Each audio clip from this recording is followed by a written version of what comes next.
ماضی کے پلے بوائے اور اب روحانی ہو جانے والے وزیر اعظم عمران خان کی جانب سے ریپ کے مجرموں کی جنسی صلاحیت ختم کرنے کی سزا نافذ کرنے کی منظوری کے بعد ناقدین کی جانب سے یہ اعتراض کیا جا رہا ہے کہ کسی شخص کو جنسی صلاحیت سے محروم کرنے کی سزا نہ صرف پاکستان کے آئین سے متصادم ہے بلکہ international convention on civil and political rights کے بھی خلاف ہے، جس پر پاکستان کی جانب سے بھی دستخط موجود ہیں۔ یہ سوال بھی اٹھایا جا رہا ہے کہ کیا ریپ کے مجرموں کو خصی کرنے سے معاشرے میں اس طرح کے جرائم پر قابو پایا جا سکتا ہے؟ اس حکومتی فیصلے پر بی بی سی نے ریپ کا شکار ہونے والی لڑکیوں، ان کے اہل خانہ، سماجی کارکنان اور قانونی ماہرین سے بات کر کے جاننے کی کوشش کی ہے کہ کیا ایسی سزاؤں سے ریپ مقدمات میں کمی لائی جا سکتی ہے۔ حکومت کی طرف سے ریپ کے مقدمات سے متعلق قانون میں سخت سزائیں متعارف کرانا بظاہر تو اچھا لگ رہا ہے، مگر صرف سزائیں متعارف کرانے سے تو سب ٹھیک نہیں ہو جاتا۔ یہ کہنا تھا اپنی بیٹی کے ریپ کیس میں عدالتوں میں پیشیاں بھگتنے والی ایک ماں امیمہ کا، جو حکومت کی جانب سے ریپ کے مجرموں کو دیگر سزاؤں کے ساتھ جنسی صلاحیت سے محروم کرنے کی سزا متعارف کروانے کے فیصلے پر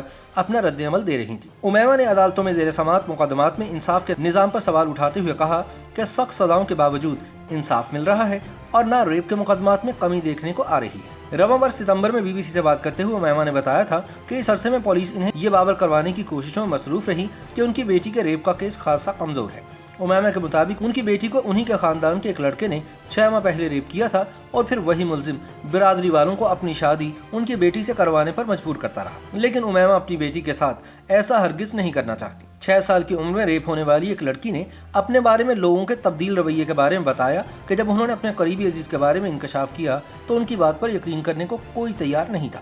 جب ریپ کے مجرموں کو خصی کرنے کے حکومتی فیصلے کے بارے میں ان سے بات کی گئی تو انہوں نے کہا کہ وہ ایسی سخت سزاؤں کے خلاف ہیں کیونکہ ان سے اس طرح کے جرائم پر قابو نہیں پایا جا سکتا۔ گینگ ریپ کا شکار بننے والی ایک 24 سالہ لڑکی ایسی بھی ہے جو اپنے مقدمے کا محفوظ فیصلہ سننے کے منتظر ہے۔ اس لڑکی کے والد نے بتایا کہ عدالت میں پیشیاں بھگتنا اتنا آسان نہیں تھا، نہ میری بیٹی کے لیے اور نہ میرے لیے، تاہم وہ حکومتی فیصلے کو ایک اچھا اقدام قرار دیتے ہیں۔ انہوں نے کہا کہ اگر بندے کی سرجری ہو جائے تو وہ پوری دنیا میں پھرے گا، وہ ہر بندے کے کان میں بات ڈالے گا کہ اس نے غلط کیا ہے۔ یہاں اچھے بندے کو کوئی نہیں چھوڑتا، لوگ تانے دے دے کر مار ڈالتے ہیں۔ بچوں کے تحفظ کے لیے کام کرنے والی غیر سرکاری تنظیم سے وابستہ منیزہ بانو نے بتایا کہ رواں برس کے صرف پہلے 6 ماہ تک 2000 کے قریب بچوں کا ریپ کیا گیا ہے اور کچھ بچوں کو بھیانک طریقے سے قتل بھی کیا گیا۔ جنسی صلاحیت ختم کرنے والی سزا کے حوالے سے انہوں نے کہا کہ اس سے ڈر ضرور پیدا ہوگا، تاہم کسی بھی چیز کا کوئی حتمی حل نہیں ہوتا۔ ان کے خیال میں معاشرے میں مردانگی پر زیادہ زور دیا جاتا ہے تو ایسی سزا سے جھٹکا تو ضرور لگے گا۔ یاد رہے کہ وفاقی کابینہ کے ایک حالیہ اجلاس کے بعد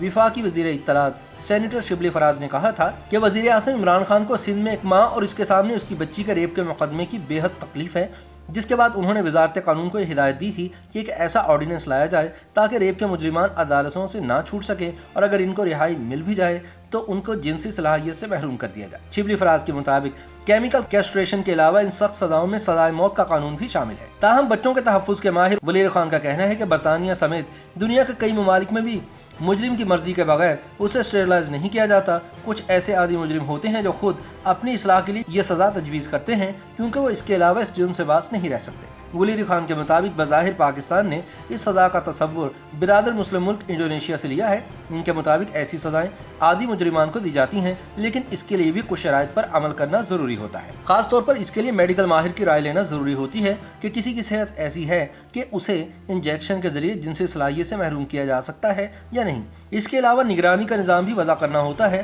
کیونکہ ولیر خان کے مطابق کسی کو جنسی صلاحیت سے محروم کرنے جیسی سزا نہ صرف غیر انسانی ہے بلکہ یہ پاکستان کے آئین سے بھی متصادم ہے۔ ان کے مطابق یہ سزا international convention on civil and political rights کے بھی خلاف ہے، جس پر پاکستان کے بھی دستخط موجود ہیں۔ YouTube پر گوگلی نیوز دیکھنے کے لیے youtube.com کی سرچ بار میں googly news T V type کریں۔ گوگلی نیوز کے پیج پر سرخ رنگ کے سبسکرپشن والے بٹن پر کلک کرنا نہ بھولیے۔ YouTube پیج پر اپلوڈ ہونے والی ویڈیوز سے باخبر رہنے کے لیے بیل آئیکن پر کلک کیجیے۔ آپ کو ہر نئی ویڈیو کے بارے میں نوٹیفیکیشن موصول ہو جائے گا۔